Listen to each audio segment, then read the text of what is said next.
All'ingresso del servizio trasfusionale o dell'unità di raccolta, il donatore incontra il personale della segreteria che, dopo aver richiesto un documento d'identità, ne effettua l'accettazione e consegna il questionario anamnestico da compilare prima di accedere al locale in cui avviene il colloquio con il medico e la valutazione delle condizioni generali di salute per la definizione del giudizio di idoneità alla donazione.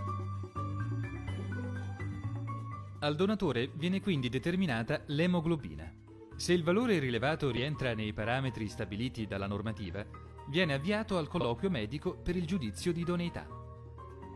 Il medico effettua l'anamnesi, misura i parametri fisici, pressione arteriosa, frequenza radiale, peso e procede alla registrazione sulla cartella informatizzata in cui sono tracciati e sistematicamente documentati il giudizio finale di idoneità alla donazione, gli accertamenti diagnostici pre-donazione, il giudizio e i controlli periodici.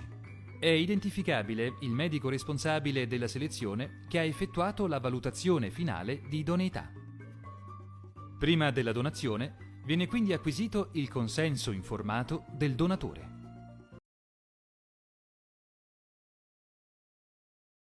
Però dovete andare a donare il sangue, donate il sangue, a volte siete lì non sapete cosa fare, gli date un pochino, a voi non vi cambia niente, a un altro invece magari gli salvate addirittura la vita, pensate che potete salvare la vita a un'altra persona come i supereroi, donate il sangue.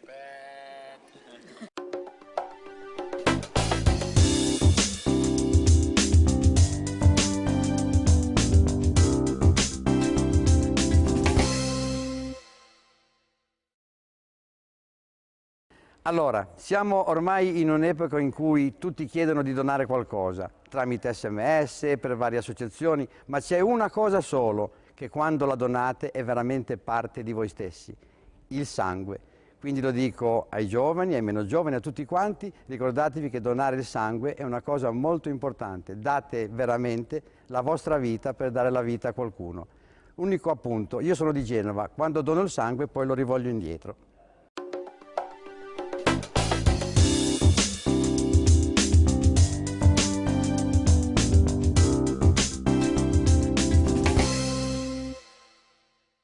Sono Giancarlo Barbara. Alcuni di voi mi avranno visto irrompere sul palco di Zelig con i miei trailers. Prossimamente al cinema.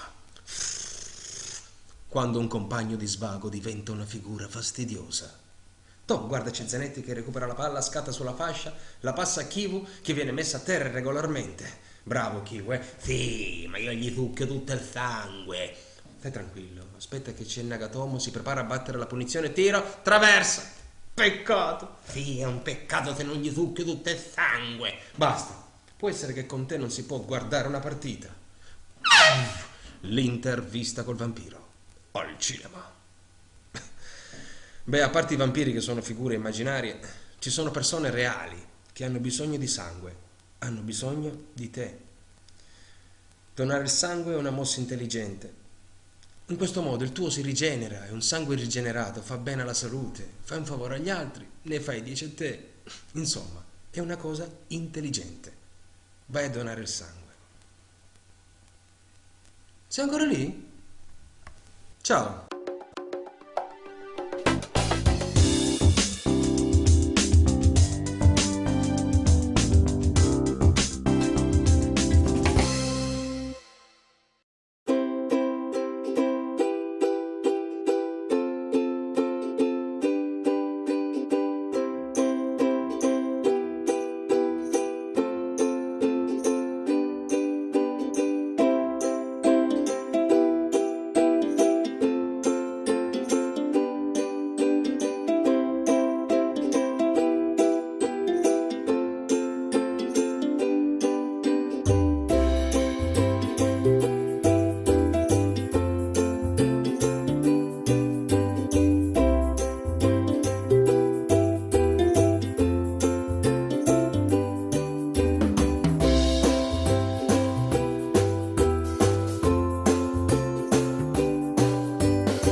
Cosa dobbiamo fare per convincerti a donare sangue? Tutti dovremmo farlo. È importante.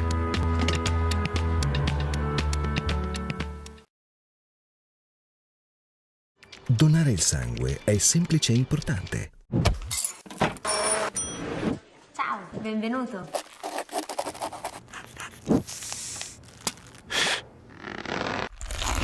Alla prossima. Tutti dovremmo farlo.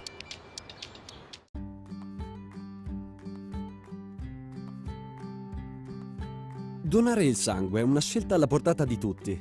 Per diventare donatori occorre avere un'età compresa tra i 18 e i 60 anni, un peso non inferiore ai 50 kg, un buono stato di salute e un corretto stile di vita.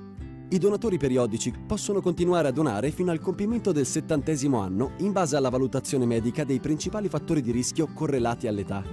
In alcuni casi bisogna osservare un periodo di sospensione dalla donazione. Tra le cause più comuni di sospensione temporanea vi sono le cure dentarie. Si richiede infatti una sospensione di almeno 48 ore da una pulizia dentale e almeno una settimana da un'estrazione dentaria o devitalizzazione, 4 mesi da un innesto osseo. Altri periodi di sospensione dalla donazione sono, per esempio, 4 mesi dopo piercing, tatuaggi, rapporti sessuali occasionali o promiscui, interventi chirurgici maggiori, agopuntura ed endoscopie, come ad esempio gastroscopie o colonscopie. 6 mesi dopo il rientro da viaggi in zone dove esiste il rischio di contrarre malattie tropicali o dopo il parto. In caso di vaccinazioni, malattie infettive e assunzione occasionale di medicine, i periodi di sospensione possono variare. In altre circostanze, l'esclusione dalla donazione è permanente. Questo avviene quando si è risultati positivi al test per l'HIV o a quello per l'epatite B e C, oppure quando si assumono sostanze stupefacenti, alcune sostanze farmacologiche, steroidi o ormoni a scopo di attività sportive. Inoltre, tutte quelle persone che soffrono o hanno sofferto di tumori maligni o ematologici, chi è affetto da malattie cardiovascolari gravi o dal diabete curato con insulina, chi ha ricevuto un trapianto d'organo o tessuti. Si può continuare a donare invece se l'ipertensione arteriosa è ben controllata, in caso di allergia ma non in fase acuta e se si assume la pillola anticoncezionale. I criteri di selezione sono a tutela sia della salute del donatore sia di quella del ricevente e ogni condizione particolare deve essere valutata assieme al medico che si occupa della selezione. Per maggiori informazioni è possibile consultare la sezione donazione del sito avis.it. Donare il sangue è un atto volontario, gratuito, anonimo, responsabile e innocuo. Tutti dovremmo donare. Fallo anche tu.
Nella vita ci sono attimi che non passano, ci sono donne che aspettano, uomini che aspettano, bambini che aspettano, anziani che aspettano, sono là che aspettano te.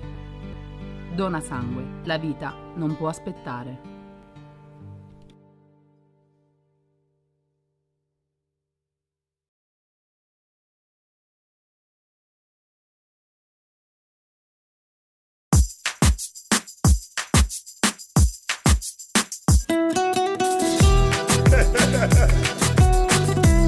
Enrique Iglesias,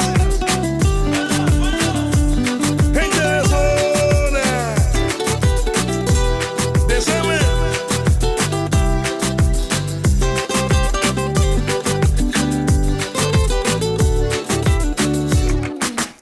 Yo te miro y se me corta la respiración. Cuando tú me miras se me sube el corazón. Me palpita lento el corazón. Y en un silencio tu mirada dice 1000 palabras. La noche en la que te suplico que no salga el sol. Bailando, bailando, bailando, bailando. Tu cuerpo y el mío llenando el vacío, subiendo y bajando. Subiendo y bajando. Bailando, bailando, bailando, bailando. Ese fuego por dentro me está enloqueciendo, me va saturando. Con tu física y tu